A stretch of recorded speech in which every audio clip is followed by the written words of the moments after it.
Pirates dropped 2 or 3. We'll get to them in a second. But first, Andrew, I want to talk about something that's been a pet peeve of mine. Micromanaging baseball. It's been taken over, hijacked by metrics. Last night, Rocco Baldelli, the manager of the Twins, yanks Jose Berrios, who had a no-hitter through 6 innings. If you watch his stuff, he had great stuff at the end. 12 strikeouts, and yet because of pitch counts and everything else that goes through it, he's taken out. I think that robs not only the fans of an opportunity to see something unique, but it also cheapens the game, in my opinion. What about you? This is a really easy one for me. At this point in the year, the first week, the guy that should determine what happens is the player. And so if Berrios says to Baldelli, I'm shot, then I think he should come out of the game. If he's passionate about staying in, because you never know, this might be his best and really only chance of chasing history and recording a no-hitter, then let him do it. I mean, unless it gets to a point where he's at 115 pitches or something, and you can make the argument that he's, slowing down or that he's starting to walk guys, but to me, if the pitcher wants to stay in the game there at 85 pitches, 2/3 of the way through a no-hitter, he does. Absolutely. I think the other thing is it's absolutely stupid. I saw today a bunch of teams had their Sunday lineups in because guys need rest after 2 games or 3 games. I mean, baseball is just becoming stupid because of this. In the minor leagues, they don't get these guys ready. They have kid gloves for all of them. They don't want to build up the arms the way that they need to. You didn't They don't like want to let these guys. Michael Perez in the Pirates lineup, huh? You didn't like Michael Perez in there this is absolutely stupid. I don't understand what we're doing here in baseball anymore. You got to let guys play. You pay these guys $200 million, $300 million, and you don't let them play. It's ridiculous. They're ruining the sport with all this mess. I almost want to give my time back to Paul because I sense a really big rant coming, and I really enjoy it. I really do. Hey, Paul, how can you tell if the Pirates had their Sunday lineup in or not? Well, that's true, but I'm just telling you. I looked along, I looked at a lot of different lineups. I looked at a lot of different lineups, and there were stars that were out, and then you saw quotes from managers. Oh, it's his off day or his rest day or whatever. What are we doing? Give me a break. Well, hey, Mark, you got to use 15 pitchers every day just because. And then one day they'll claim, well, the arms are shot. We have no one to go to. You have 14 pitchers on your staff, Mark. 14 pitchers, and yet they're already overused, which is ridiculous.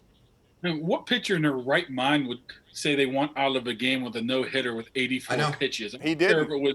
I don't care if it was 20 degrees and you haven't pitched in 3 years. You're staying in there. It is kind of getting ridiculous to this, but it's been ridiculous. I mean, the analytics are good for the game, I do think, but it has to be used with some common sense as well. You don't always have to follow by the book. Although people will say if you don't follow by the books with the analytics, then the analytics will be shot anyways. It cost Tampa a World Series, Mark. I mean, it cost Kevin Tampa. Cash, ask him about Blake that. Snell. I mean, look no further than that. Come on. People that say that don't understand sports. It's the same kind of people who say, oh, well, there's no such thing as pressure. In the 9th inning or the 1st inning, it's the same. Or, in the 4th quarter, in the 1st quarter, it is. And you know what? People that don't understand that, they should never talk about sports ever again. All you need to do is watch, Bob, you're a golfer. Watch the Masters or the U.S. Open. Some of these guys that putt 500, 600 putts a day, right? They're 5 feet away and they miss it because of the pressure. Right. That's the problem I have with analytics. Right. People play these games, not robots. Exactly. I'll tell you one thing that I love is the analytics experts that says there's no such thing as clutch. Yep. Right. Yeah. Pressure, clutch, say the same thing. All right. Right. It's really bizarre how it's going. And, the bottom line is we've been brainwashed essentially into believing because managers say he can't go this far. And so fans now think, you can't go more than 40 pitches here. And it's the same brainwashing that goes on with why we can't spend money. Because we're a small market, you have to wait until guys develop. It's brainwashing to the point where people now will defend teams that don't want to spend. Well, I can't afford that guy. Why? It's not your money. We only have a minute and a half. Real quick, I want to ask you about pitcher today, Mitch Keller. Paul, you first.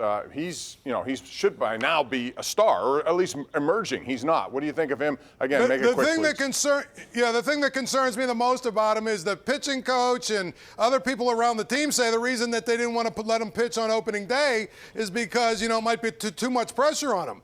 He's supposed to be their guy. What are we talking about here? Right. I was going to say, if you're going to treat him with kid gloves like this and bring him along slowly, you might as well just send him to the Yankees or the Padres when you sent the rest of your team at right now. Maybe he wanted to pitch him on his birthday, Andrew. Maybe that was it. Bob, I'm watching that game today, and I can't help but look at Keller, and it reminds me of Tyler Glass now. I mean, the guy's out there, and you can just see from his body language, his body English, his facial expressions, that he doesn't have confidence in himself. And I don't think the team instilled any in him with the whole way they handled him in spring training. Now, who do you blame for that? I don't know, but it looks like it's going down a similar path to Tyler Glass now, where the guy's going to need a change of scenery to really reach his full potential. Well, hopefully that won't be the case, but opening day has Tyler Anderson as your pitcher.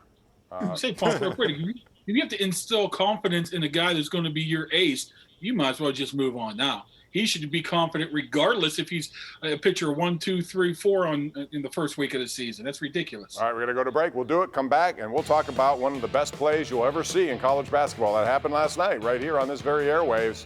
That's next.